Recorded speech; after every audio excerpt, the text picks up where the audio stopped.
Fernanda Santana e começa agora o Pod Costa, o podcast da Rádio Costa do Sol. Hoje o Pod Costa vai falar sobre o projeto Somos Divas do Candeeiro, idealizado pela Casa Museu Carlos Scliar em parceria com a Prolagos. A iniciativa atende mulheres quilombolas de toda a região dos lagos. Para falar do projeto, estamos recebendo Cristina Ventura, arquiteta, mestre em patrimônio e coordenadora da Casa Museu Carlos Scliar. Estamos recebendo também Aline Araújo, coordenadora de responsabilidade social da Prolagos, que possui uma vasta experiência nas áreas de saneamento, responsabilidade social e meio ambiente. Sejam muito bem-vindas ao Pod Costa. Obrigada, Fernanda. Um prazer estar aqui no Pod Costa e poder falar um pouquinho, né, dessa parceria que deu muito certo e um pouquinho também dos projetos socioambientais da Prolagos. Vamos começar pela Cristina. Cristina, você é arquiteta, mestre em patrimônio. Eu queria saber como é que foi a sua escolha pela arquitetura. Eu, desde muito nova, eu gostava muito de desenhar.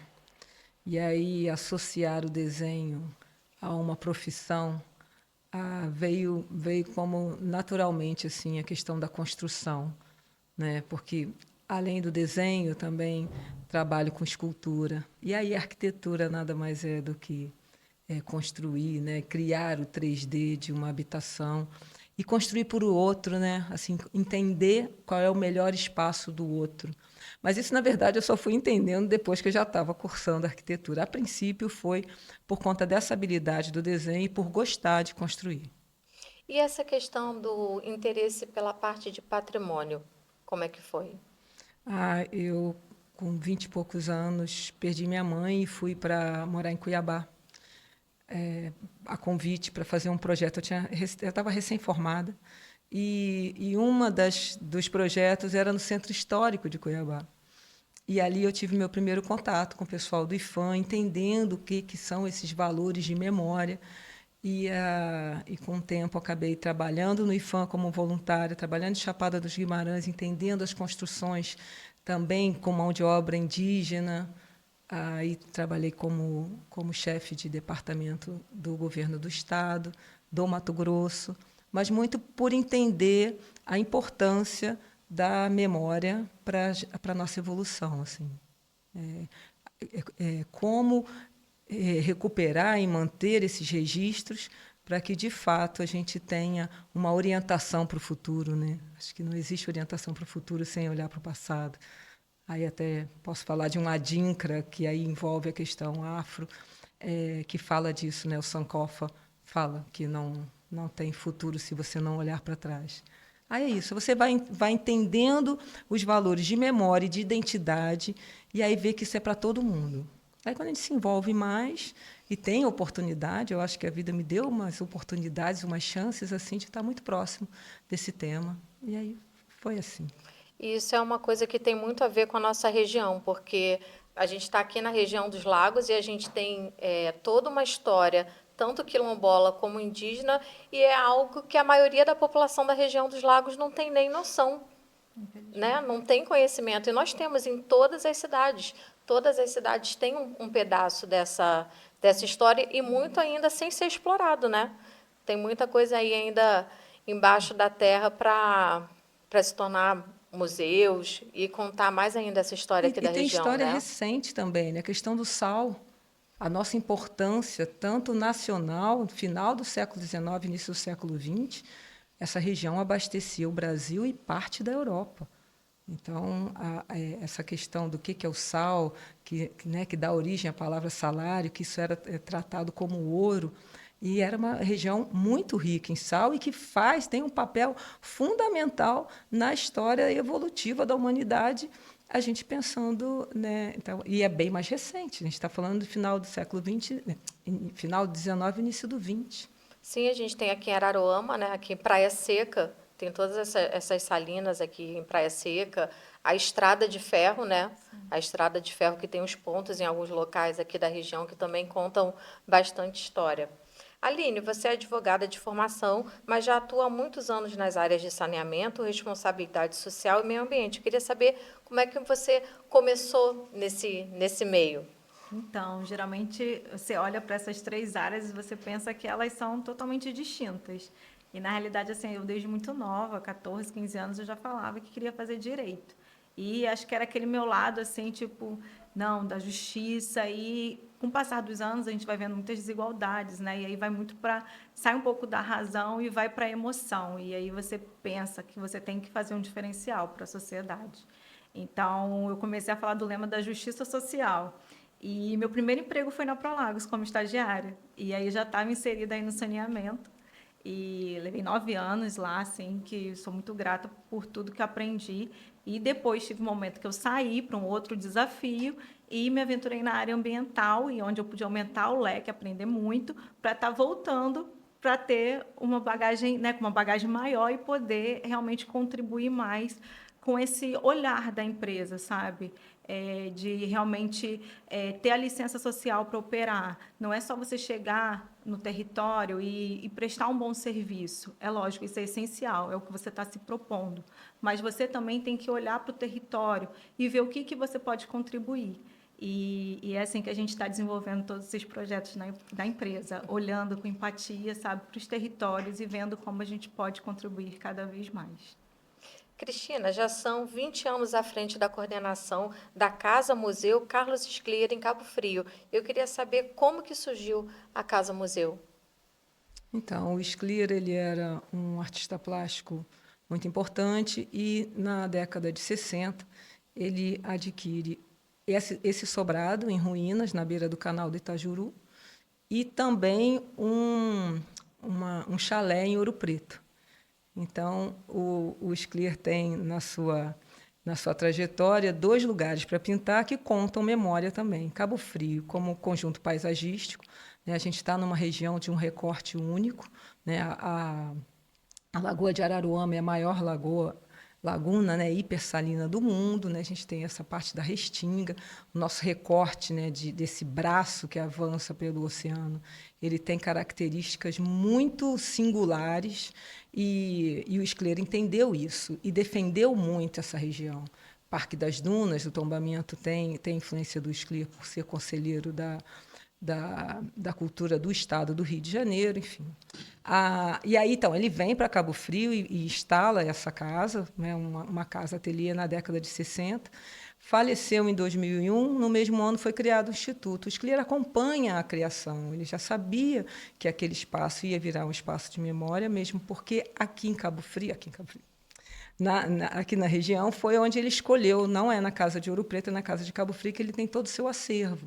Então, falar do Sclier, até quando você entra na casa só na linha do tempo, você vai passar pelo Jorge Amado, pelo Vinícius de Moraes, pela Clarice Lispector, pelo Oscar Niemeyer, porque, na verdade, eram intelectuais que conviveram e fizeram grandes obras nesse nosso século XX, e o Sclier junto com eles. Então, estar nessa coordenação há 20 anos é porque a cada momento eu me surpreendo com um documento novo e que vai nos trazer assim uma alegria muito grande de entender que essa fatia intelectual do Brasil, eles se preocupavam, sim, com as questões das desigualdades sociais e eles, nas suas obras, a gente vê isso.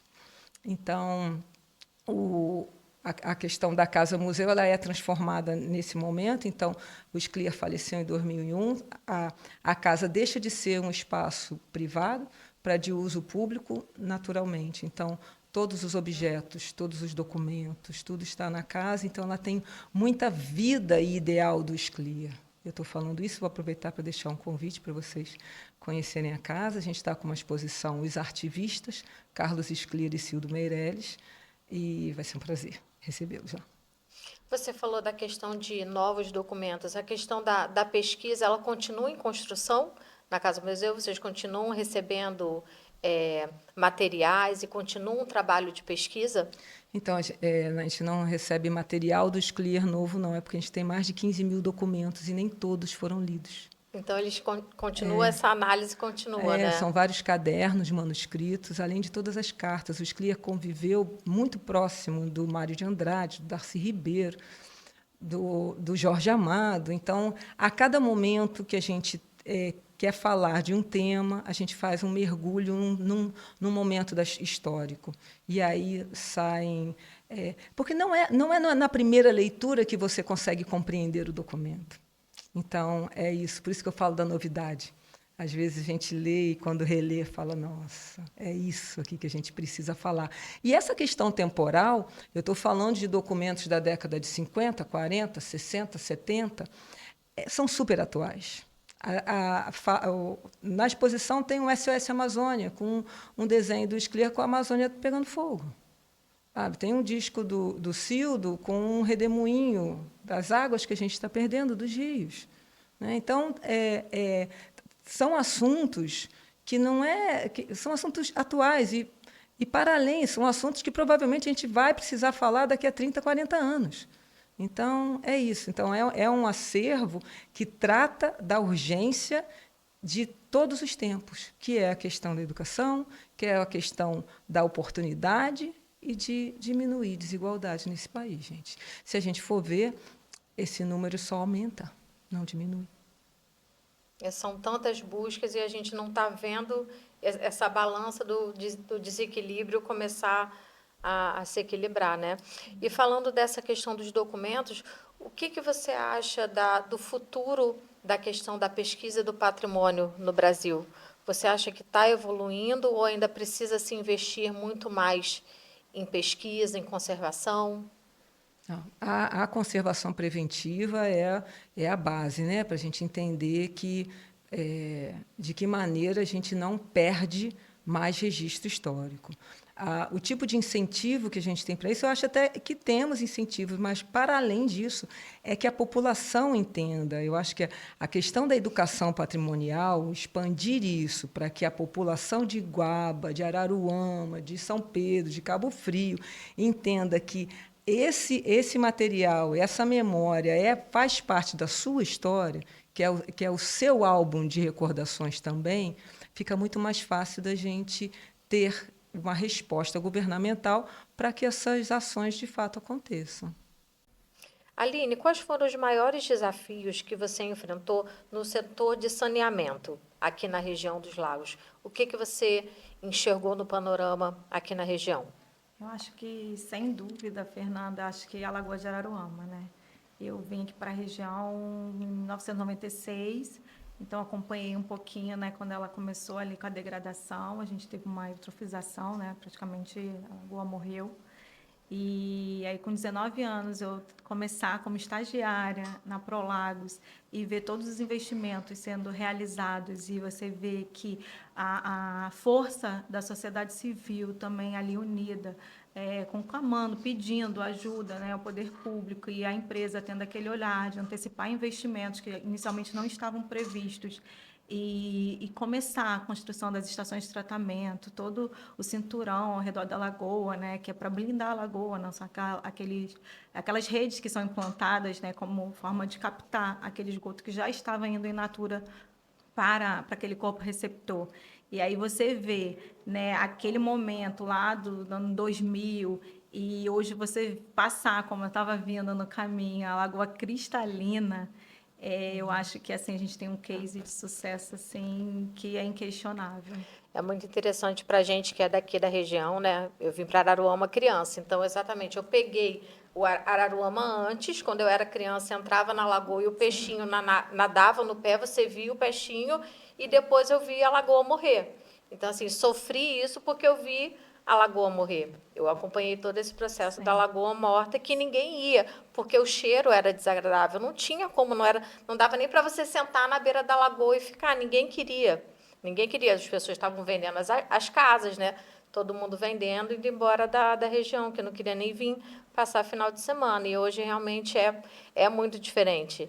A minha filha tem 8 anos e minha filha nada hoje na lagoa. Então, assim, ela nem pegou, né? Ela nem chegou a pegar. Então, assim, eu posso fazer essa ponte da minha infância com a infância dela, graças a Deus, né? Sim. Que ela hoje pode aproveitar. A gente vai na lagoa e ela tem esse prazer de estar ali na lagoa e falar, mãe, olha o peixinho. Enxergar, né? A gente voltar a enxergar o fundo da lagoa. Realmente uma transformação aqui para a gente que vive na região. Cristina, você também trabalha na conservação preventiva do Cristo Redentor. Eu queria que você falasse um pouco de como é que é trabalhar num projeto tão grandioso. Então, eu trabalho lá já tem 9 anos. E a gente passou pelo período da pandemia, foi em 21, Cristo fez 90 anos. E aí teve uma divulgação maior do trabalho e tal. E a questão da prevenção é o que passava também para a gente enquanto... Porque tem uma coisa muito análoga mesmo de um edifício com as nossas patologias, de como tratar, de como identificar e aí fazer o tratamento curativo e entender como essa dinâmica funciona para fazer o preventivo. E trabalhar no Cristo Redentor, assim, tem uma coisa muito legal, porque quando a escultura foi feita, é, era o Cristo crucificado, né? E a obra de arte tem isso, né? Dela ganhar para além da sua concepção.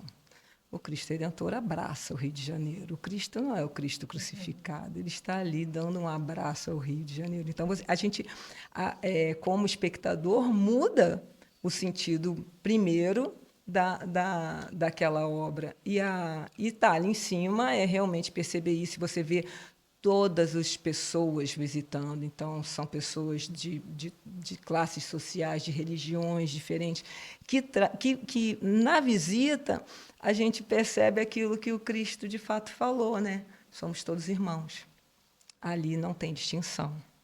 E é muito bonito você entender, mesmo que seja num lugar restrito, cercado por uma mata, né, por uma paisagem fantástica, que é a cidade do Rio de Janeiro, que te dá tantas emoções, né? E ser mulher e trabalhar pendurada no Cristo Redentor, porque muito do trabalho que eu faço é de refazer volumetria. Por isso que é importante a conservação preventiva, para a gente não perder o material original. Mas quando, em alguns momentos, a gente perde uma parte do volume, tem que ser refeito o volume. Aí entra a Cristina Escultora. E eu tenho que trabalhar pendurada lá. A representatividade do feminino. Porque eu já escutei meninas, crianças gritando, né? Eu tchê, aí eu olhar e elas me perguntando se eu estava com medo ou não. E eu mandei um coração para elas, enfim. Ser uma mulher pendurada, consertando o Cristo Redentor para essas meninas é o mundo. Né? Elas podem conquistar qualquer coisa. Isso realmente te abre esse horizonte. Não é uma verdade. Quando a gente enxerga a possibilidade real, essa porta se abre para a gente também.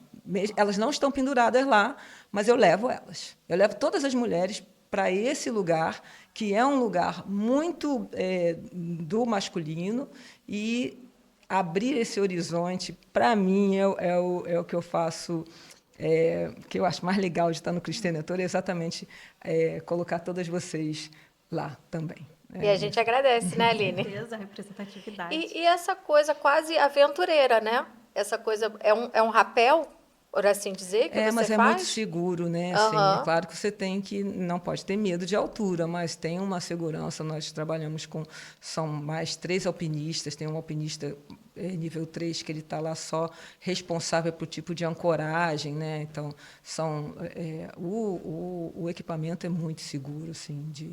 Claro que se vier uma ventania que não estava prevista, não sei o quê, vai dar um pouquinho de medo, né? Mas, assim, como segurança, é muito seguro. Não pode ter medo de altura. Porque... E você já tinha trabalhado com restauração em lugares altos já?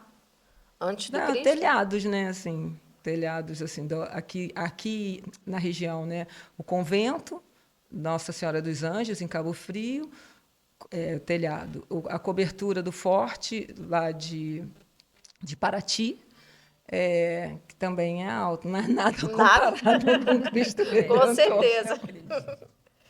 Aline, como coordenadora de responsabilidade social da Prolagos, quais são os projetos mais significativos que trouxeram benefícios diretos à comunidade das cidades atendidas? Essa é uma pergunta difícil de responder, porque atualmente a gente possui 17 programas e projetos socioambientais. Mas eu acho que aqueles que atendem comunidades tradicionais, eu acho que é o que realmente a gente deixa ali um legado, né? Então, a gente trabalha tanto com a comunidade pesqueira, voltando a falar na Lagoa de Araruama, como a comunidade quilombola. Eu acho que esses, quando a gente pensa ali, né, de estar qualificando, de estar gerando renda, é muito representativo. E essa questão dos pescadores são também a história daqui da Sim, região, né? total. Eu respeito muito, assim, ontem mesmo estava percorrendo algumas comunidades e a gente ouve, né, as demandas deles, coisas às vezes muito simples. E é você ter esse olhar, né, como empresa, como social, para estar ali apoiando, porque realmente eles produzem, geram ali o pescado que abastecem a região. Muitos, graças a Deus, estão conseguindo levar para o Nordeste, para o sul do país. Então, olha como é importante, né? O pescado aqui, como a gente estava falando, né? Como a sua filha também nada na lagoa, vê os peixinhos também, tem uma filha de 6 anos, e aí você vê que esse pescado, e eles estão até fazendo agora a certificação da tainha, que acho que é o peixe mais importante da lagoa, pelo menos é o mais consumido, e a gente vai conseguir enxergar exatamente isso, o rastreamento. A gente vai saber quando estiver num restaurante, da onde que ele foi pescado, por quem, qual comunidade. Isso é muito Então, é legal. muito, muito. Cristina, a Casa Museu Carlos Sclier também desenvolve atividades educativas, uma até em parceria com a Prolagos, que é o projeto Somos Divas na Luz do Candeeiro. Eu queria te perguntar sobre o início desse projeto. Quando que ele foi criado? Então, essa parceria com a Prolagos é uma parceria não só dos projetos educativos. A empresa ela apoia o espaço cultural. E isso nos possibilita a abertura da casa, inclusive, né? Os projetos educativos são a nossa missão, na verdade, né? E o Divas ele começa em 2020, com o advento da pandemia, a casa precisou ser fechada, e é um espaço que tem um jardim, que tem uma oficina, que tem... A gente tinha recém adquirido um forno de cerâmica, a plaqueira, todos os equipamentos que precisavam para fazer qualquer curso assim voltado para esse tema, a gente já tinha, mas não tinha começado ainda, enfim, aí fecha a casa, fecha-se tudo. O que a gente pensou?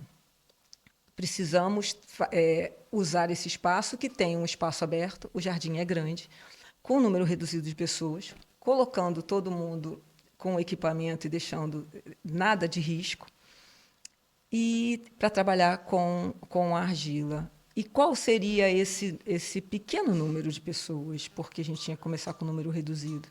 Qual era a fatia da sociedade que a gente impactaria mais nesse momento de reclusão?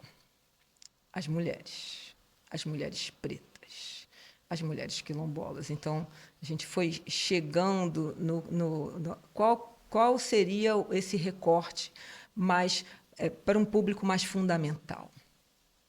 E montado o projeto, né, a gente apresentou para a equipe da responsabilidade social, porque a casa estava fechada. Mesmo a casa fechada, a gente tinha um aporte a empresa nunca nos abandonou, mesmo nesse momento. E aí, quando a gente apresentou para a equipe, acharam fantástico, porque a gente conseguia, de fato, com o equipamento que a gente tinha, com o espaço que a gente tinha, fazer esse trabalho, né? E a questão do educativo nosso, ele é para as mulheres quilombolas e para as crianças e estudantes da rede pública, né? Então, nosso público principal são as pessoas menos favorecidas, mas em alguns momentos até a gente pensa covardemente, se a gente for pensar na qualidade da educação pública, né? Então, tem um prazer muito grande, mas tem uma dor muito grande também, inclusive trabalhando com as mulheres, porque aí a gente chega perto e assim que a gente começou, a gente viu, nós não estamos, é uma troca, porque uma coisa é ensinar os estudantes, 15, 14 anos, agora vai receber mulher de 60, de 70, de 50 anos, dona de casa, que administra pouco dinheiro, que administra um lugar perigoso. Vai receber essa mulher e vai ensinar ela alguma coisa. Ela que vai te ensinar. Vai ser uma troca de experiências, e é isso que a gente faz, e entendendo o que é o melhor. Esse projeto ele trata a argila transformada em cerâmica. A argila ela é A cerâmica ela é a base da construção. As casas têm tijolos, as casas têm telha, as casas sem tijolos são de pau a pique, né? Que é o barro, que na nossa história mais antiga, pré-história, a partir do momento que a gente domina essa arte, a gente consegue armazenar alimento.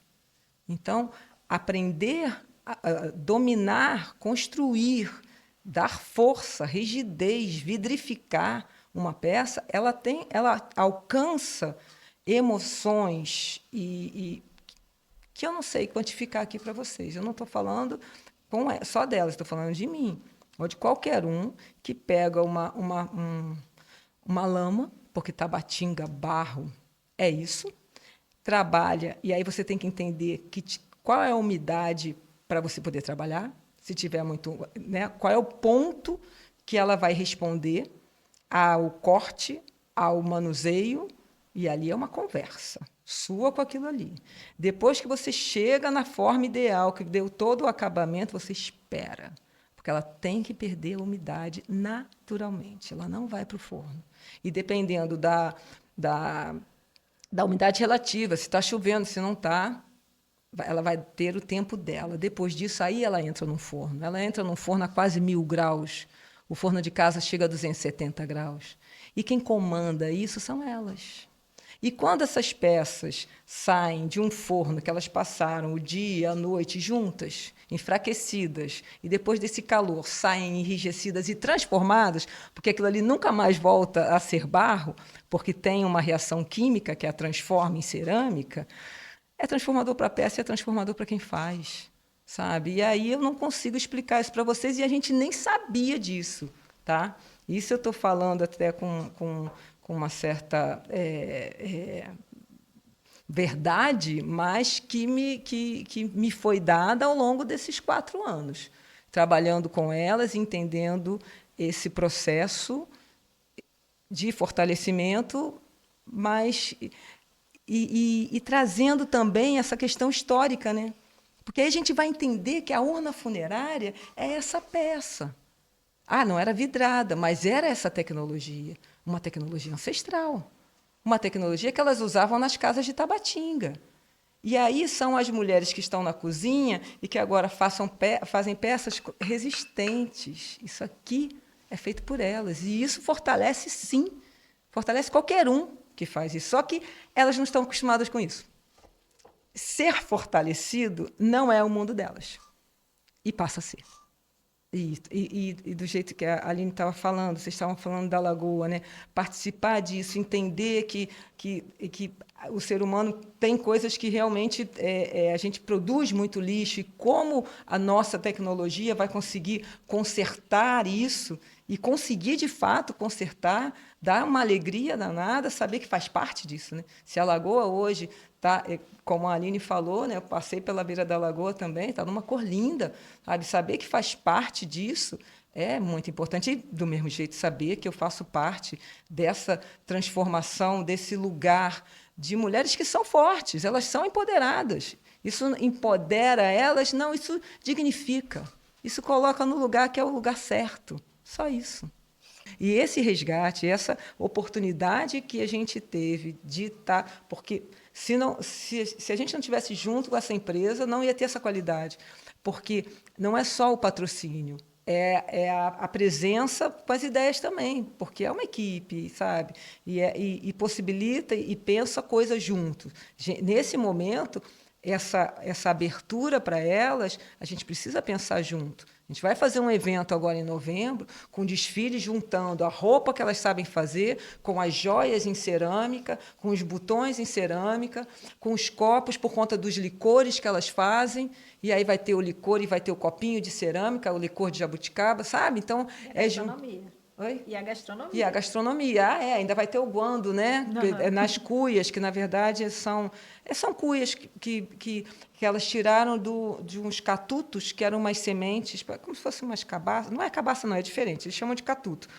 Que antigamente eles partiam, limpavam e era a vasilha de comer.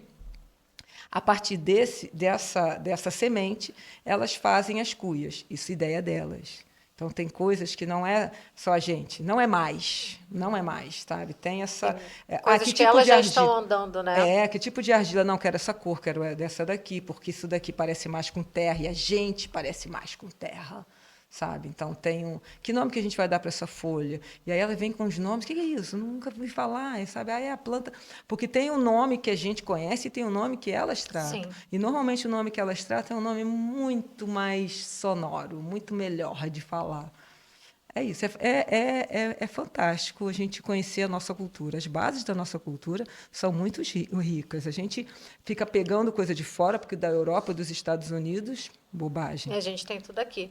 Não, o que a gente tem aqui tem uma base, sabe? Tem uma história ali, tem um contexto que esses outros não têm. A gente não tem nada a ver com isso, né? É como o Krenak fala, eles pegam a natureza e botam na estampa, né? Então, é isso, é você poder conviver e chegar perto do que é o mais natural. Gente perto de gente. É isso. Muito legal. Aline, a Cris já falou de projetos de futuro. Eu queria que você falasse também dos próximos passos da Prolagos. O que vem aí nessa área de responsabilidade social, alguns projetos próximos. Então, na responsabilidade social, a gente atua em 3 eixos lá. Saúde, educação e geração de renda. Até porque o meio ambiente já está inerente à nossa atividade, né? E aí a gente já vê como realmente é um objetivo, né? Como a gente falou da Lagoa de Araruama. Então, a gente tem projetos no eixo de educação, junto também com a Casa Esclia, a gente está atuando agora com captação. Temos o Saúde Nota 10, que a gente também faz com a rede pública municipal. Tem o Pioneiros, que a gente chegou agora na fase dos projetos, que é formidável. É um projeto onde jovens da rede pública municipal também, de 16 a 20 anos, eles fazem uma imersão no universo do saneamento. Eles têm a possibilidade de conhecer todas as instalações da Prolagos, as unidades operacionais, inclusive, estação de tratamento de água, estações de tratamento de esgoto, conhecem a Casa Esclia, a tomada de pipa, entre outros locais que a gente também faz parceria, mas o mais importante é que eles conhecem cada setor da empresa, então eles têm a possibilidade ali de conhecer diversas profissões e também depois eles têm que desenvolver um projeto com impacto ambiental e social para a área dos nossos territórios, né, da nossa área de concessão.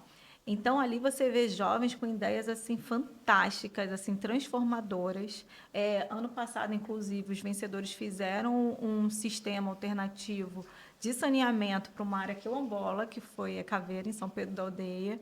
A gente fica assim, meu Deus, como jovens, né? São jovens promissores, assim, fico encantada.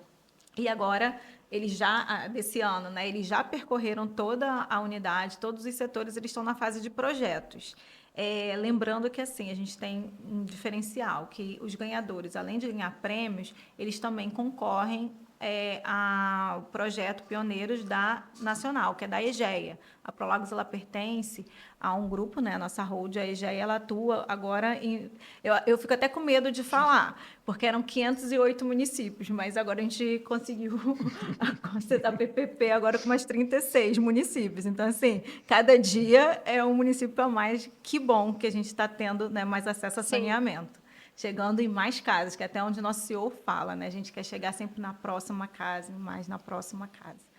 Então, no nacional, quando eles concorrem, a Prolagos já foi vencedora por 3 vezes, a Prolagos ela premia esses alunos com uma bolsa integral na Universidade Veiga de Almeida, no curso que eles escolherem. Isso é muito legal. É muito legal. Então, a gente está falando aí também, né, de olhar para os nossos jovens, que, assim, quando a gente pega um diagnóstico aqui da região, a gente sente muito falta disso, de projetos de geração de renda e de capacitação de jovens, né? Daquela questão do primeiro emprego. Então, a gente tem, né, lá com gestão de pessoas, o jovem aprendiz e tudo mais, mas na área social a gente também tem que ter um pouco esse olhar de como contribuir também com a sociedade.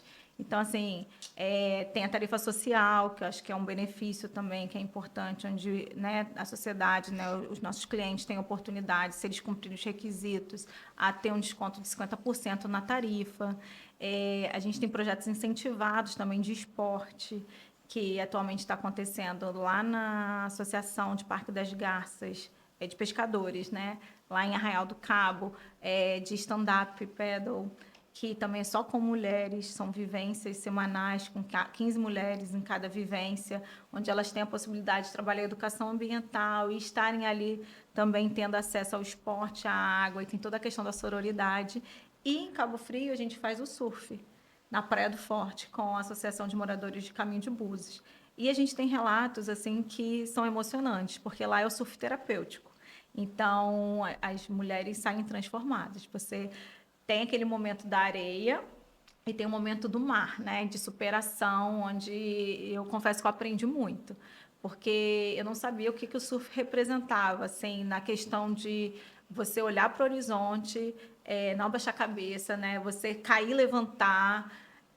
Então, quando a Cris fala um pouco da questão da ancestralidade, fala da cultura, assim, você também vê o outro lado, assim, de como é representativo, sabe? Então, assim, tudo que a gente vê de benefício, principalmente, né, para as pessoas com vulnerabilidade social, a Prolagos, ela realmente quer incentivar, ela quer estar junto, está patrocinando e desenvolvendo projetos. Cristina, Aline, foi um prazer receber vocês aqui no nosso podcast, conhecer mais do projeto, conhecer mais também dos projetos da Prolagos, e parabéns pelo trabalho de vocês. E com certeza vai caminhar muito mais, que o que está fazendo bem, né? Tem que seguir, alcançando mais e mais mulheres, jovens, com certeza. Parabéns. Obrigada Tá bom? pela Obrigada. oportunidade, viu, Fernanda? Muito bom estar aqui com vocês. Muito obrigada mesmo. E vamos agradecer também aos apoiadores do Pod Costa. Ingeluz Home Center, tudo que sua casa merece, lojas em Cabo Frio, Rasa e Unamar, e a Prolagos, nossa natureza movimenta a vida. Até o próximo episódio. Toda sexta-feira tem episódio novo do Pod Costa. Até o próximo!